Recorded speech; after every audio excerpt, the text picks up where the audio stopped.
So welcome everyone to our newest conversation in Earth Exchange Café. My name is Trebbe Johnson, and I am here with my colleague, Harriet Sams, and our special guest today, Chris Johnstone. And we are meeting here in our Earth Exchange Café, which many of you know very well by now. It's a wonderful, cozy place that you are used to coming to on a Wednesday, and or whenever you want to return and revisit us. And you have your favorite cup of tea or a coffee or chocolate with you. The place is filled with books and magazines and music and works of art, things that our guests have created and talked about and recommended over these months. And we're going to just relax and be present here with one another for the next hour or so as we tune in and we listen to another guest who is going to speak to us about the things that concern us in these days of anxiety and turmoil and upset in our nations, in our homes, in our hearts, and on our lovely, beautiful planet. Because the guests that we invite to Earth Exchange Café have all thought about this. They've all been to the hard places, and they've all come up with beautiful, inspiring, healthy ways to live with what's happening, acknowledging it, and at the same time, not being overrun by it. So Harriet, I welcome you and Chris, and welcome to all our listeners, and turn it over to you. Thank you, Trebbe, and welcome, Chris Johnstone. It's just wonderful to have you here, and welcome to everybody who's watching. Before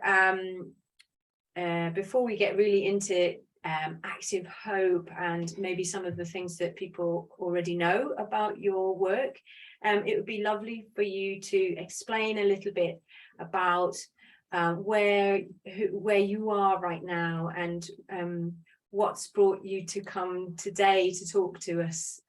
What's on your mind to talk to us about? So, first of all, thank you. I'm Chris Johnstone. I'm based in the north of Scotland, and the view behind me is just a photo I took just along the road from where I live. I'm as far north as Alaska, or southern Alaska anyway, on the 57th parallel, and I'm what's really with me, I love this phrase, active hope. And I in that phrase, I see active hope as a practice that we can do, a practice for collective well-being. You know, some people do yoga, some people do Tai Chi, mindfulness. We can do active hope every day as a practice. And I love this idea of a beautiful life is one that's good for us and the world. And so when we engage in active hope, it's good for us and the world as well. So that's what I'd love to talk with you about. And perhaps it's a very pertinent time in many, many people's lives to talk exactly about that.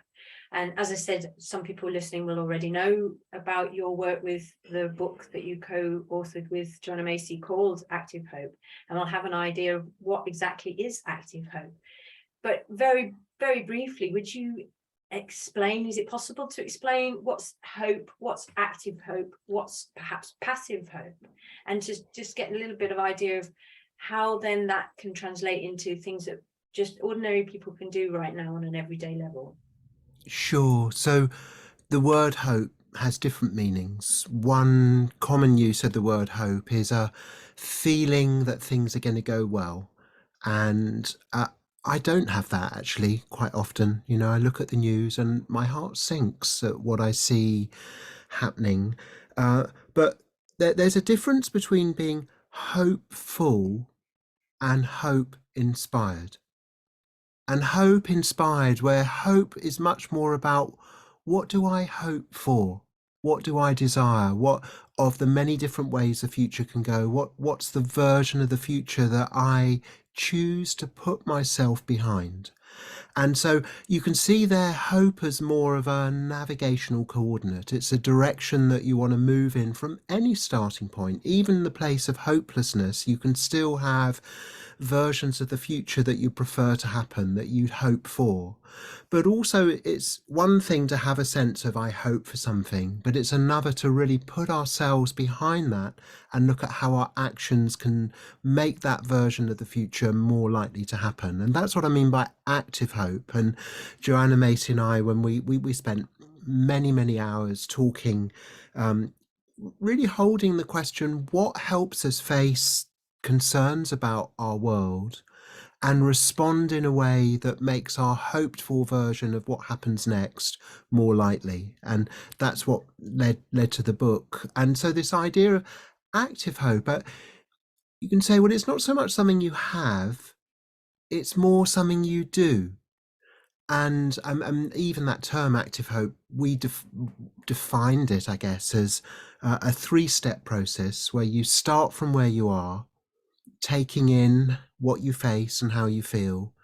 And then from that starting point, you identify what you hope for in terms of the many different ways that things could go from there. What's your preferred version? What do you hope for in terms of the values you'd like to see expressed or the outcomes you'd like to move towards? But then the third step is being active in supporting that, active in heading that way. And that's something we can do every day. We can say, okay, starting from where I am, facing what I face, however beautiful or dismal that is, then from that place, what do I hope for? And then if I was to do just something today that would make that more likely or head that way or would be in support of that, what would that be? And that's the practice of active hope. But I also see active hope as an energy of engagement that happens through us. It happens through us. And I love this idea of what happens through you. What happens through us, like through our choices, through our actions, we influence the flow of becoming. We can steer more this way or that way, and we write about this kind of great story of the great turning where a time where we really get it and how crisis can be a turning point. But also what we write about in the new edition of Active Hope, which has just come out this year, and the reason we wrote a new edition was because when we talk to people about the great turning as this kind of great historic process of waking up to what's going on and heading towards a life-sustaining society, I'd often hear people say things like, well, that sounds very nice, but I can't see it happening. Maybe we've missed the boat. Maybe we should have done all this 20 or 30 or more years ago. And I can recognize that there are some hopes that we have already been too slow about supporting, that we have to recalibrate in terms of what's a supportable hope from this starting point. But also this idea of a great turning, a great question is, well, what would it look like if it happened through us now? If it happened through us today? And if we were to shift the emphasis from outcome, which is will it happen, by when, will it happen enough, fast enough, but to, rather than focusing on the outcome, focus on the process. And the process is, what are the steps in a moment by moment basis that actually help head that way? Then we've identified like 3 key elements of that. And the first is that the first element of the great turning is turning up with a desire and intention to play our part. And so if you've noticed that things are seriously amiss and you want to do something about it, just turning up with an intention to play your part, even if you're not sure what your part is, that's a really important starting point. And then in turning up, it will be clear there'll be some things you want to turn away from. There might be ways that you recognize that you're caught up in a toxic way of doing things or thinking or relating. You say, I've had enough of that. I know for me that my life involves far too much plastic. There's all kinds of things that I can step away from. There's things that I, and I'm sure you also, have stepped away from. And this process of turning away is not just personal, it's also collective. It's like saying, how can we as a society turn away from over dependence on fossil fuels? How can we turn away from the kind of polarization and then them and us thinking that so often happens? How can we turn towards instead a way of doing and being and thinking and organizing ourselves that supports the flourishing of life, which is what you have conversations about in this cafe? That's why you're here. You want to have conversations about what it is you want to turn towards, and also what supports us in our turning away from ways of doing things and being that we recognize no longer work and are in many cases causing harm. That's such a beautiful sort of rounding of what active hope is, and the whole great turning towards. It's wonderful to hear you speak. And you mentioned the three steps, which I'm very interested in. And you also have a 4-step spiral, which some people might know and some people aren't so familiar with. And I'm particularly interested in that because as an earth-based practitioner, a lot of what we do with the Wheel of the Year is in quarters and then in eights. And so we have associations, which are, I know Trebbe's worked with before, where there are associations with the directions. And I was looking at the spiral, and seeing with new eyes very much feels to me like the hawk hanging over in the air of the east, that has that overview, that can see things quite clearly, that there's a sense of detachment and being able to see things with new eyes. The south is very much the going forth. There's a lot of fire in the belly. There's let's go, let's go. The west coming from gratitude for maybe where the sun sets, where there's the depth of water, where we have wisdom and our ancestors, and we're deeply grateful for those who've come before and all the wisdom that they bring to us, which we carry forward. And then honoring the pain of the world very much feels like the darkness of the earth, where we're sitting in silence in community, and we're honoring that is a difficult time, that we may lose our vulnerable old people, we may starve because our harvest hasn't been so good.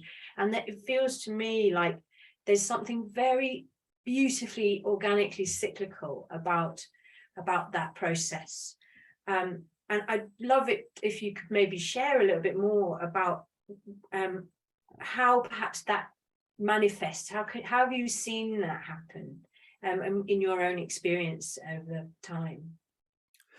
And it's lovely hearing you, Harriet. It's lovely hearing you describe a framework that invites people to engage with different aspects of being in a journey where the whole is more than the sum of the parts, where you could just live in one area down here or one area there, and which would have some benefits, but you'd miss out on so much. And what you're inviting people into is a use of a framework where we engage with different aspects of our being.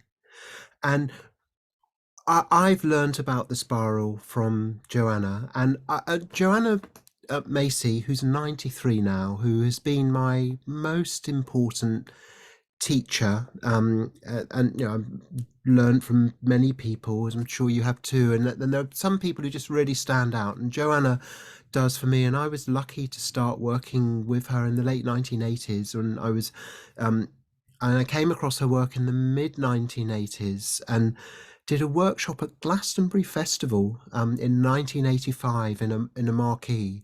And in those days, it was called Despair and Empowerment Work. And Joanna had developed this approach in the late 1970s. She was invited to run a seminar at a big conference about the state of the planet's oceans. And a lot of the other workshops and seminars and events were basically people with big graphs and disturbing pictures laying out basically how bad things are.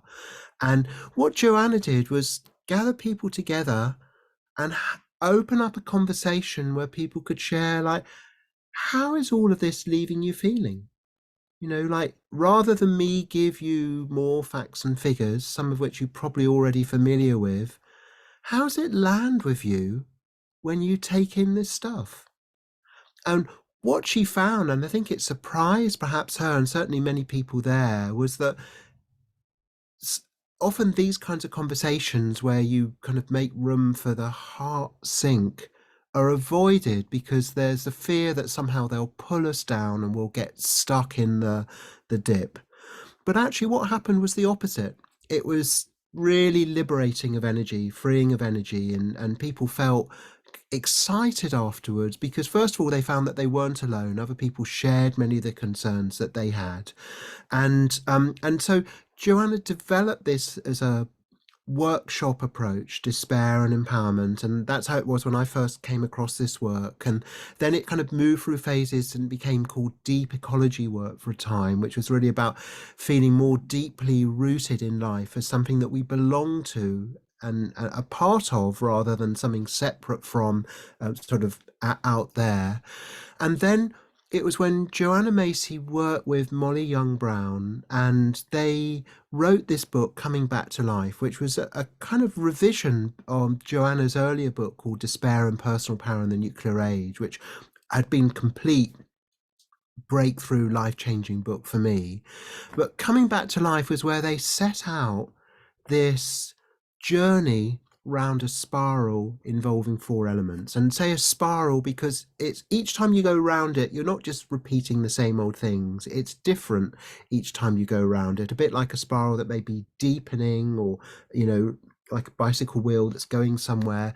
There's movement each time you go round, and that had evolved out of workshops that Joanna and Molly had run, and I discovered that their book came out in about 1998, the first edition, and I did a workshop with Joanna in the year 2000, and that's where I came across this work, and the work had changed. There was like a big step forward, and what in particular was beginning with gratitude was nourishing. If you're gonna come together to look at things that are deeply disturbing, that can sometimes be experienced as overwhelming, as even too hard to look at, that people don't want to look at, understandably, that actually if you resource yourself with gratitude first, it gives you a stronger starting point from which to face the difficult stuff.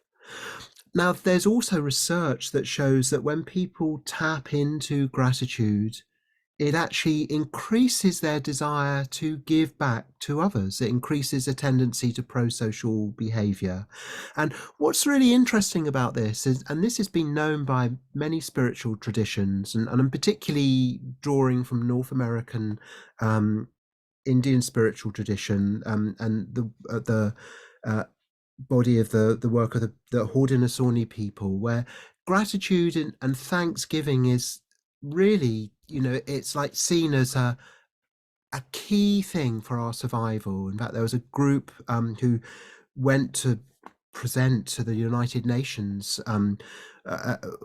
what they call it was like effectively a call to survival, where they talked about gratitude as essential for our survival. And there's something here about when you, just for example, one thing that I often do is I invite people to take a big breath in. We can try it together now. A big breath in and then just a big breath out. It's a lovely thing to do, to breathe together and breathing out. And then just for a moment, imagine what that might be like if you were on Mars or Venus. And it would be a very different, perhaps life-threatening experience. And we just take for granted that we've got this wonderful mixture of gases that supports our life, particularly oxygen, which chemically is a very unstable gas, and you wouldn't really expect to have, chemists wouldn't really expect to have at high levels in the atmosphere. But when you kind of acknowledge actually that, it's kind of life enhancing thing to take that breath in and breathe out and breathe in. It's thanks to plant life that when we breathe, it supports us to live. And that's not widely known, or if it is widely known, it's not widely acknowledged, the significance of that. And once you start implying the gratitude mindset, you can really see what the Haudenosaunee mean with that.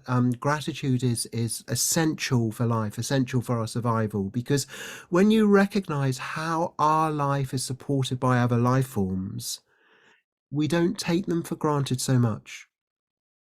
There's a crisis happening in plankton in the oceans at the moment. And I think a common view is, well, who gives a stuff, really? Who gives a stuff about plankton? What have they got to do with me? What have plankton ever done for me?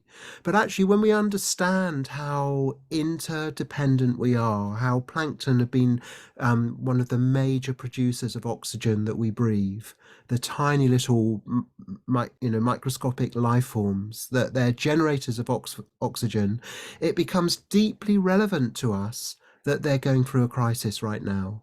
And so gratitude also becomes part of our motivation to not just give back, but there's this idea of paying forward, like pay back is where you give back to someone who's helped you. But much of the plant life that generated the oxygen we breathe may have died maybe even millions of years ago, but we can still pay it forward in terms of where you want to pass on the benefit, but it's to others rather than necessarily the beings that you receive from. And so that way we get tied into a sequence in life of giving and receiving, giving and receiving. We take in our appreciation of the ways that so many other life forms support us to live, so many other people in different parts of the world support us to live, our interdependence, and in a way that nourishes our desire to show up and play our part, which I see in your work with Radical Joy, that it's about being plugged in and actually finding our part to play in a way that deepens our sense of meaningfulness,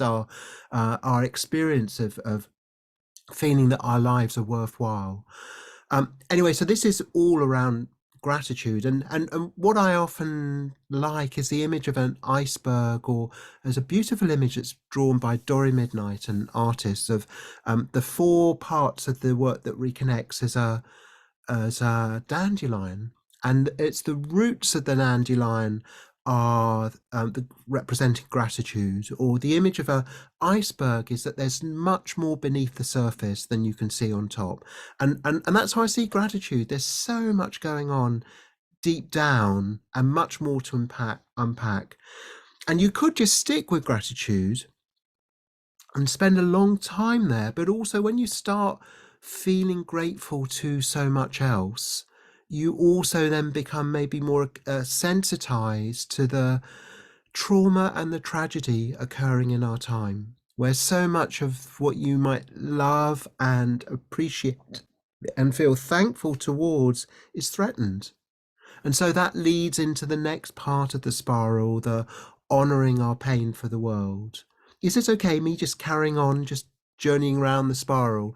So honoring our pain for the world. And so anyway, what I led into was that this was a shift in the work in around 1998, year 2000, of having this spiral. And I really noticed the difference when we started having gratitude as the beginning part of the workshop, that when we did go into honoring our pain, we'd also built more trust in the group. Gratitude's very nourishing of trust. And so it actually helped us go more deeply into the honoring of our pain. And say what I mean by honoring our pain. My sense is that, and I hear this a lot, is that when many people I've spoken to have had the experience of when they've talked about eco anxiety, or feeling upset and sad or grieving about the state of our world, that it's somehow seen as a kind of symptom of being perhaps a bit oversensitive, and really something that you could probably go and get some help with. That's often kind of, certainly it was Joanna's experience when she went and talked about her horror in her own personal therapy sessions. She found that her fears of concerns and rage about bulldozers tearing down forests was interpreted as somehow meaning something to do with her own libido or something. It was seen just through this lens of being a kind of personal problem. And what we're doing by honoring our pain, when you honor something, you respect its value. You recognize its high value. And it's a bit like if you had somebody knock on your door that you really thought was tremendously important. I don't know who you might honor, but you know, if there was somebody you think, wow, they're at the door, and you wanted to really honor them, you'd open the door and you'd welcome them in and you'd make them feel welcome. But often, pain for the world, if that was knocking at the door, there's a sense that this is unwelcome. You know, whether it's pathologized or is certainly not very welcome as a topic of conversation. If you're bringing it up as a topic of conversation, there can be fears of being depressing company or starting an argument. And honoring is like saying, okay, let's recognize its value. And by recognizing its value, there's several things there. One is that pain is a alarm call.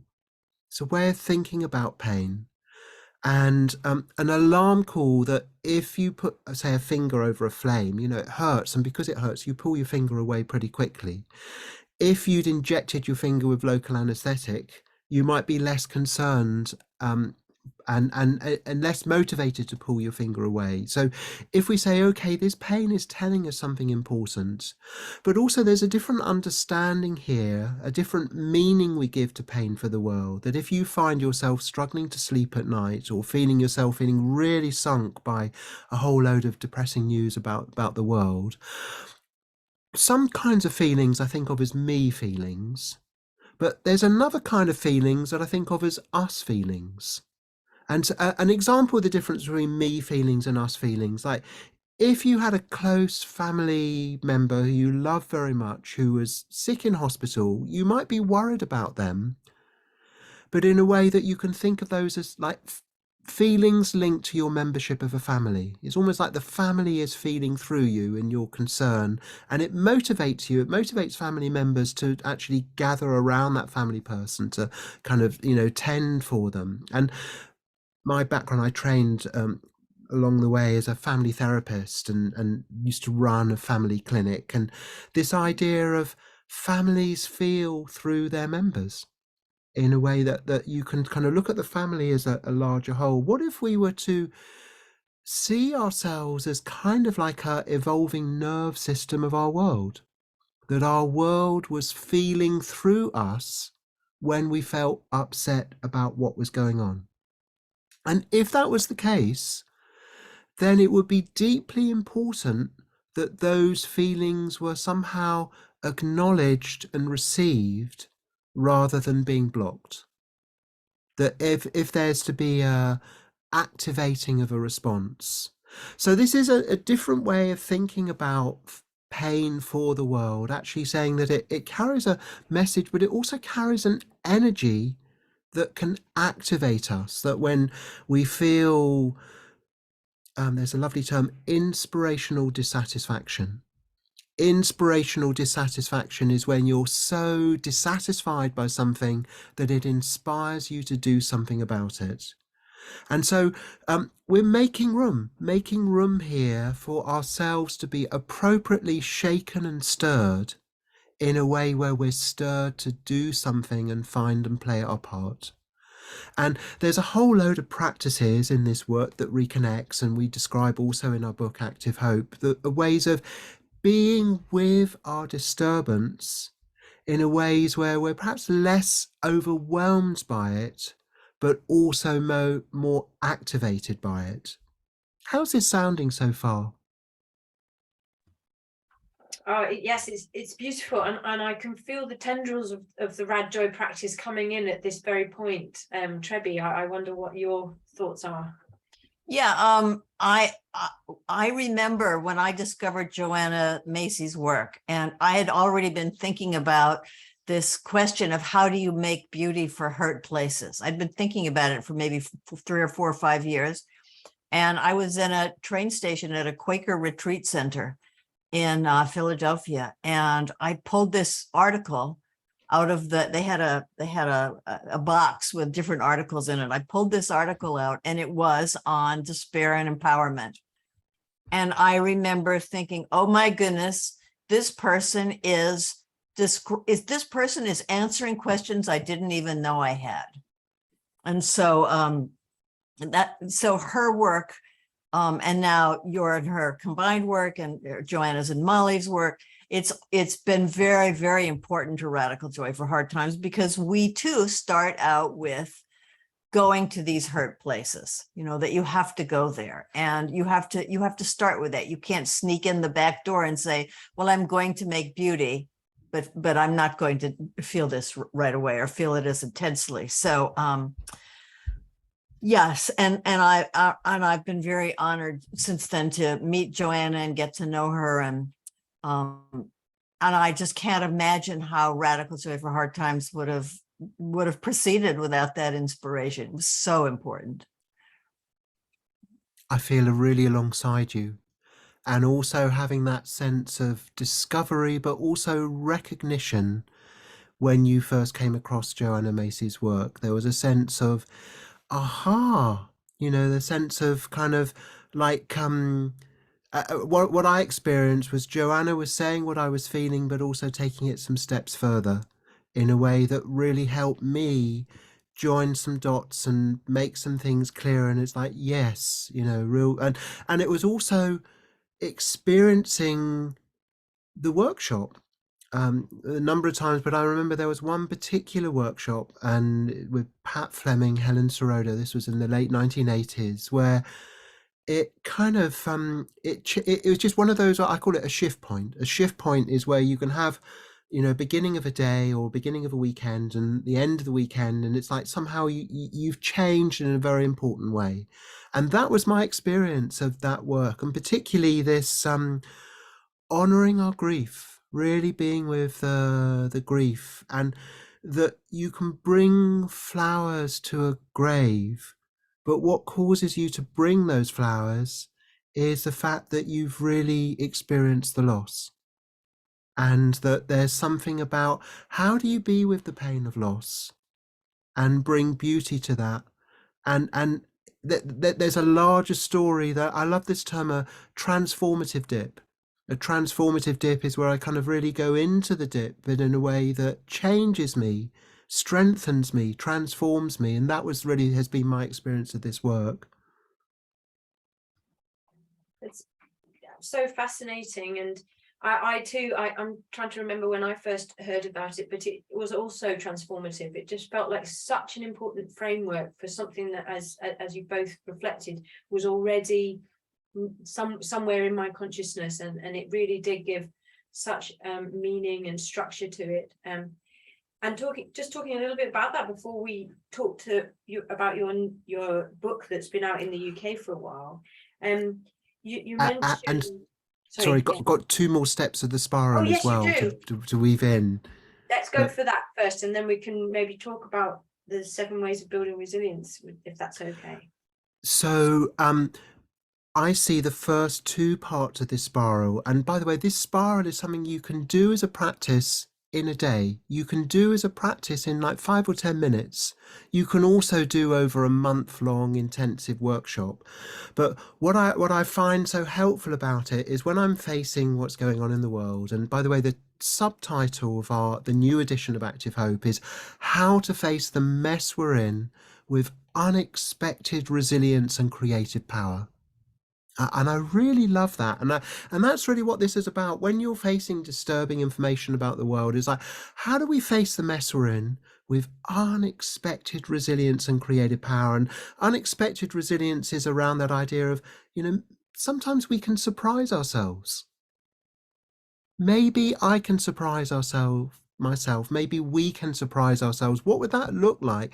But also, what makes that more likely? If I have a hope to surprise myself by rising to the occasion, well, how can I be active in supporting that hope? And this spiral of the work that reconnects, this journey around these 4 stations, Joanna calls them, is a really trustworthy process that can help us do that. It's something you can really get to know well. So we've begun with gratitude, honoring our pain for the world. And I see those first 2 as about facing and being present to what's going on in the world, and noticing what's going on in the world, and noticing it's not all awful, that there's also awesomeness. There's awful and awesome.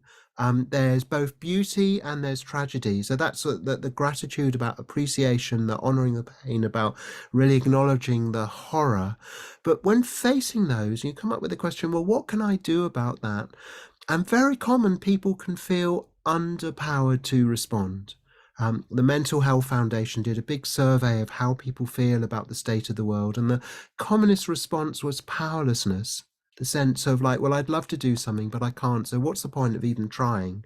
And it can block the response. And so the idea of the next parts of the journey, the seeing with new eyes and the going forth, is it's really about how do we go on a quest to resource ourselves to find and play our part? How do we open to encouraging and nourishing perspectives and networks? And we sometimes do an experiment. I'm going to invite you to try this right now. And what I'm going to do is I'm going to ask you to look around your room and with one eye. You can try this right now. And if you're watching the recording, you can try it too. Just like look around your wherever you are with one eye and see something and then blot it out with your thumb. So you might be, looking at something and then there's your thumb in the way, like that. Okay. Now I'm going to suggest that you swap eyes. So you keep your thumb in the same place, but you open the other eye and close the eye that was open. And you might even move between different eyes, looking through one eye and then looking through the other. I don't know what you find when you do that. So there was something you were blocking out with your thumb and looking through one eye, and then you open the other eye. You could call this seeing with a new eye or a different eye. And what happens? I can see it again. I can see what I blotted out. And there's something here about it's something here about there's sometimes a view that there is one right answer. You could say but your eyes have different views, and which eye is right? The eyes don't have an argument about I've got the right view and I've got the wrong eye.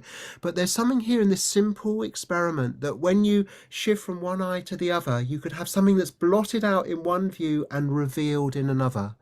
And it's something here about the value of a different perspective, that it can reveal things that were previously hidden from view. And so you can kind of think it's impossible, there's no way, we can't change the world. And then you can look through another view and there's ways of changing the world that you hadn't seen because you were limited by the particular view that you were taking. And I really, really love this idea of it actually makes us much more open to and interested in different views to our own. That when we come across a different view, rather than they're disagreeing with me and it becomes an argument about who's right, it's like, oh, that's interesting.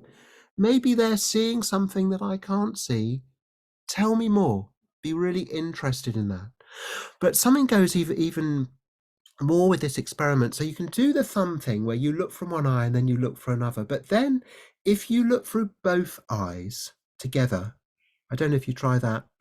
And sometimes it takes a little while for the kind of view. It might kind of take a little while for the eyes to kind of get in sync together. But when you look with both eyes, any comments about what's it like looking with two eyes versus one eye? You might get a bit of double vision initially, but when the eyes get kind of like in sync together, there's a different view emerges. Yeah, I can still see it. And what was blocking my view becomes see-through. So you can see what was hidden, but something else that emerges is depth. Our ability to see depth of vision is what's called an emergent property. It's something new and different that emerges when you bring these different parts together. And this is kind of basis of kind of what's been called systems thinking, this idea that the whole is more than the sum of the parts. So when you bring different parts together, you get something new and different that wasn't there before. The terms for this are synergy and emergence. Synergy is when things act together to bring about results that are different from just acting by themselves. A great example of synergy is two voices singing together in harmony. You can have one person singing and you hear it by itself, and you can have another person singing and hear that by themselves. But that doesn't really allow you to kind of get what happens when those two voices act together, when you have harmony. Harmony is something new and different that emerges. And there's lots of examples of double acts that do things. I mean, the two of you acting together, you're creating something that's different than if it had just been you know, it could be the Trebbe show and the Harriet show on different occasions and different YouTube channels, but you're working together as a great double act allows you to do things and generate things that wouldn't happen otherwise. And the equation that Joanna and I write about in Active Hope is 1 + 1 = 2 and a bit. And 1 + 1 = 2 and a bit is when you bring things together, there's you still have the two, but there's something more, the and a bit, that wasn't there before. And it's and a bit because it's difficult to quantify. It's not just, you know, and 0.3 or 1.7. There's something, it's like a qualitative difference. When you bring oxygen and combine it with hydrogen, you get water, which is completely different from either hydrogen or oxygen. You know, there's a and a bit, there's a whole story of water and what happens to water when you freeze it and you get ice, and what happens to water when you heat it up and you get steam, you know, and the effects of the clouds on the atmosphere. You wouldn't guess any of that. You could be the world expert on oxygen and the world expert on hydrogen, but it just wouldn't allow you to predict what goes on with water, something entirely new and different that's got and a bit of added qualities. And the reason, then one of reason this is so essential is it's a basis for understanding how novelty happens. And novelty is where something that wasn't there before comes into view in an unpredictable way. And what I value about this is some people say, well, we've done all the sums and we're doomed. You know, we've done all the sums. We know where things are going to go. It's downhill from now. And it's just basically a done deal that we're on a road to decline. I kind of hear this sometimes, or that kind of view, but in a way that can lead to a giving up. As well as eco-anxiety, there can be eco-resignation, where people say, what's the point of even trying? But a phrase Joanna uses, and I love this, is radical uncertainty. Radical uncertainty is a deep appreciation of our not knowing what might happen. But there's also something about being interested in possibility.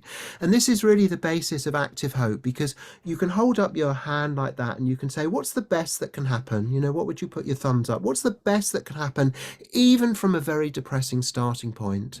What's the worst that can happen? And it's worth paying attention to that too, because it's when you start thinking about the worst that can happen in a fire, for example, that you start to take fire prevention much more seriously.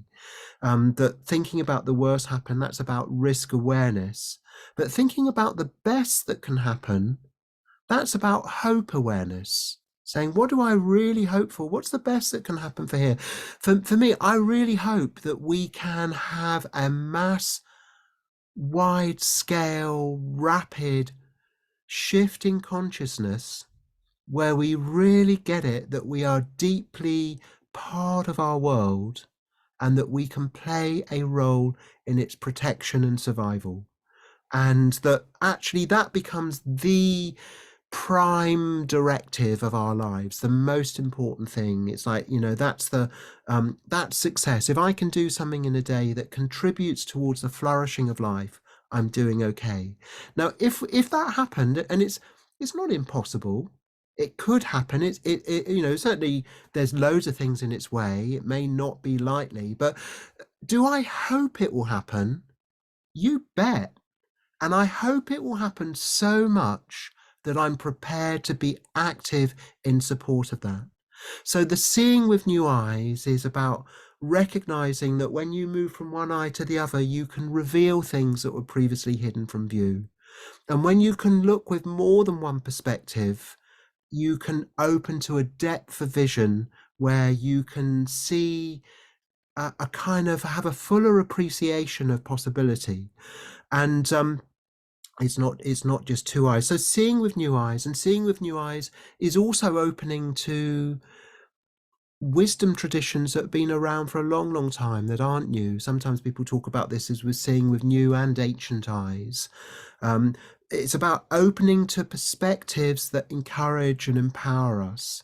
But with that sense of possibility, and Joanna and I, we have 4 chapters in this section in the book. We call them the 4 discoveries, where we look at different ways of opening to a shift in our viewing of things, our way of seeing, that opens up a sense of possibility. But then it's like saying, well, okay, having open to a wider view, how do I find and play my part? And actually, this is the biggest section of the book. There's 5 chapters on going forth, which is really about acknowledging that finding our part is a piece of work in itself. That it's not necessarily something that will just happen straight away. I really appreciate, Trebbe, you talking about it was a number of years that you were on a journey towards setting up this radical joy, and writing the book you wrote, and you've had a journey towards that, and it's lovely to see the way the two of you are working now, that you've really found a niche, that you've opened up this cafe, you invite people in, and I'm sure this is just one of many things you do, but it's part of your role. I think of it as your gift of active hope. Your gift of active hope is like, okay, what can I offer? What's my part in this? What's my offering in support of the future that I hope for? And so that's the going forth, where there's looking in a real depth way at visioning. How do we open to a vision of what's the best that can happen? And we have this idea of there's not just looking at your hopes. You can also look from your hopes. You can say, if I actually got to my hopes, what would it look like to look from there and ask myself, how did this happen? What part did I play? The idea of backcasting. But also then looking at how we support the belief that it's possible to make a difference. Because sometimes we can lose confidence that we can make any difference. But looking, for example, at a historical reference points in history where it might have seen that there was no chance of things getting better. Anyway, that's the spiral. There's depth in each one, but you can also do it in 4 minutes. You can say, okay, what am I grateful for that supports me to live? When I look at what's happening in our world, what concerns me, what feelings come up with that, then just like what inspires me, what perspectives that when I give attention to, they inspire me and I'm seeing with new eyes, but also what's my part to play? And if I was to take a step in support of that today, what would that look like? It's a very simple, quick process. And we've also developed a form of the spiral that you can do as a partner conversation over about half an hour. And at activehope.info, in the resources section, there's some videos. And we got a video demonstration of me with Dr. Donta Cancel going through this process. We call it 7 sentence starters in support of active hope. And we've got it in the book as well.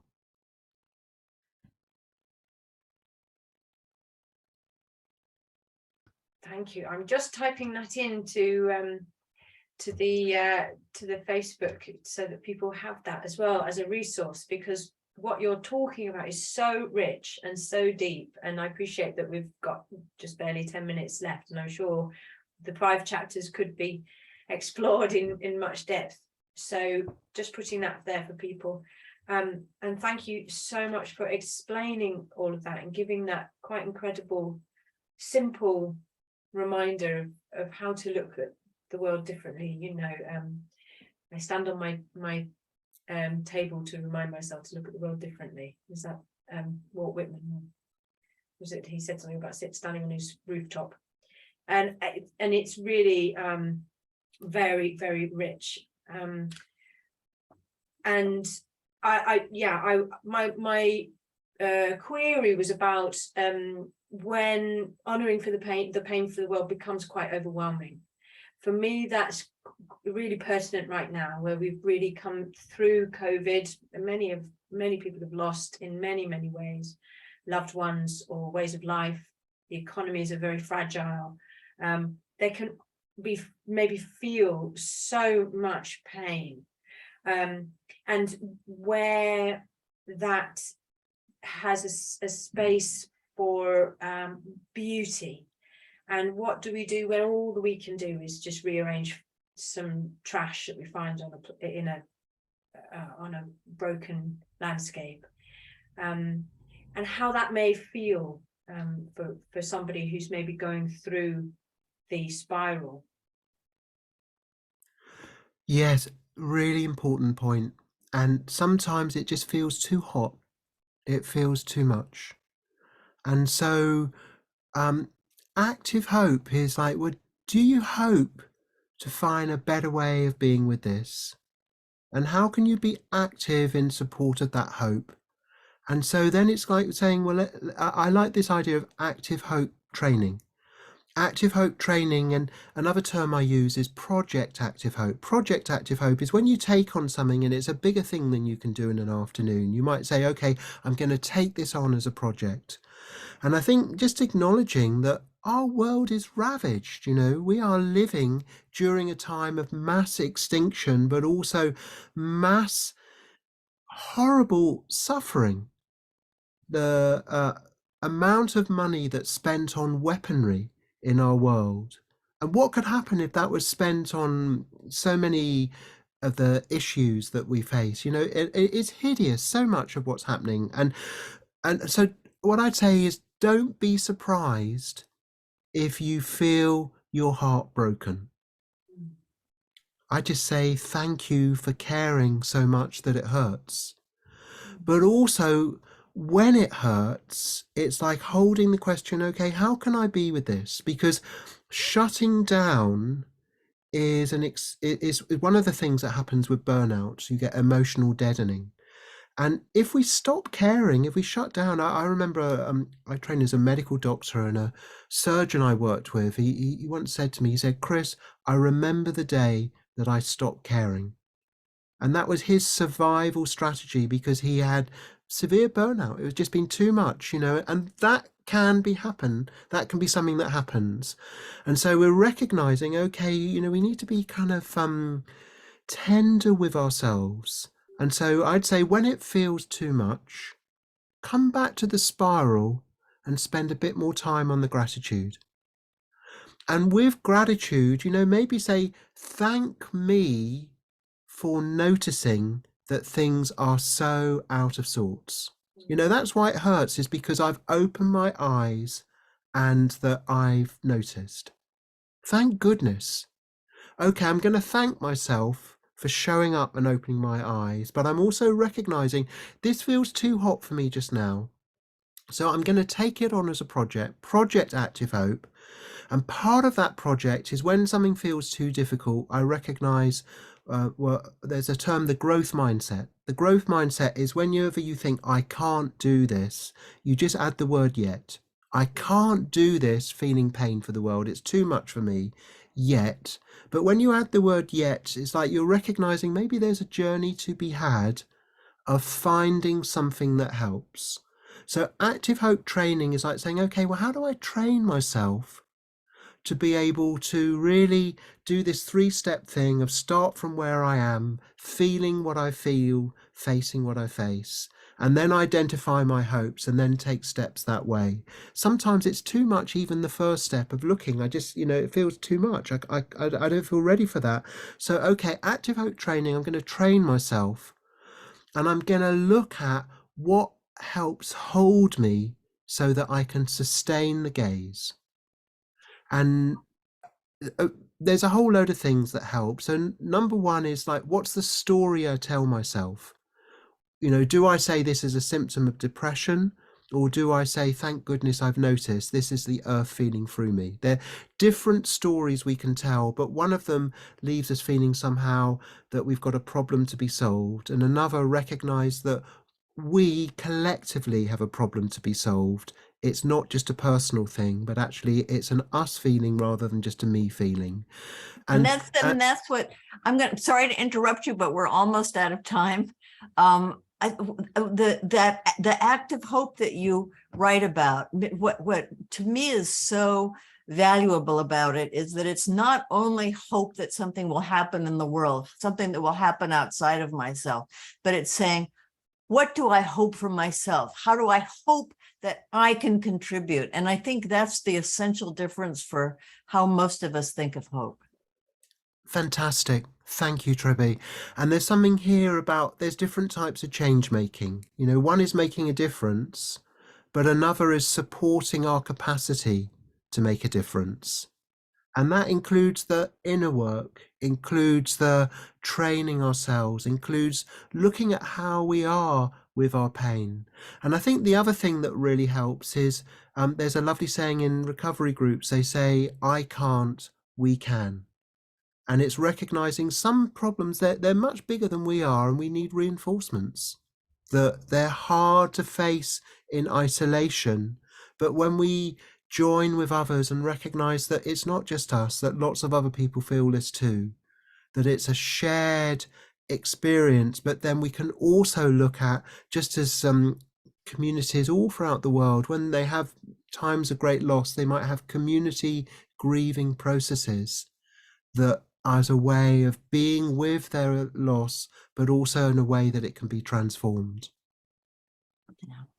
Yeah, it's I think that's potentially something that we can explore deeper with the whole grief process, and I know that there's a lot of work that's that the work that Reconnect does very much in the grief process area specifically. So I'm afraid we are coming to the end of the hour, and we haven't had a chance to talk about the book 7 Ways to Build Resilience, but I'll put the post into the chat so that people on the Facebook group, so that people can have a look at that.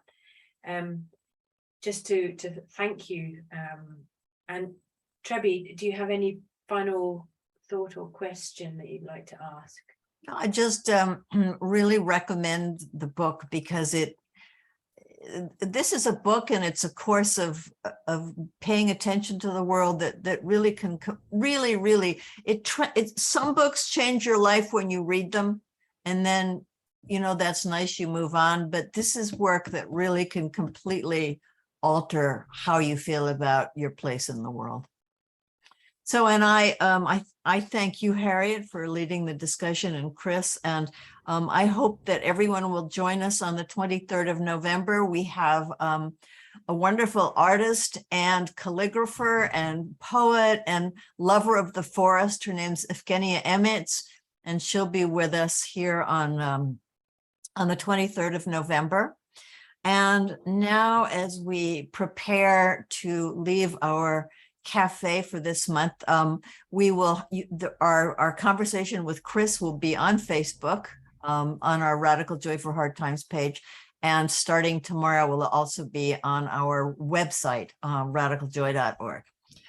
So we thank you all for coming into the Café, and now that you've finished your tea or your chocolate or your coffee, the music is lowering, and the books are being put away, and the chairs are scraping on the floor as we prepare to leave. After another just deep, winding spiral, downward and outward spiral of a conversation with our guest today, Chris Johnstone. So thank you so much for being with us. Thank you so much for inviting me to join you.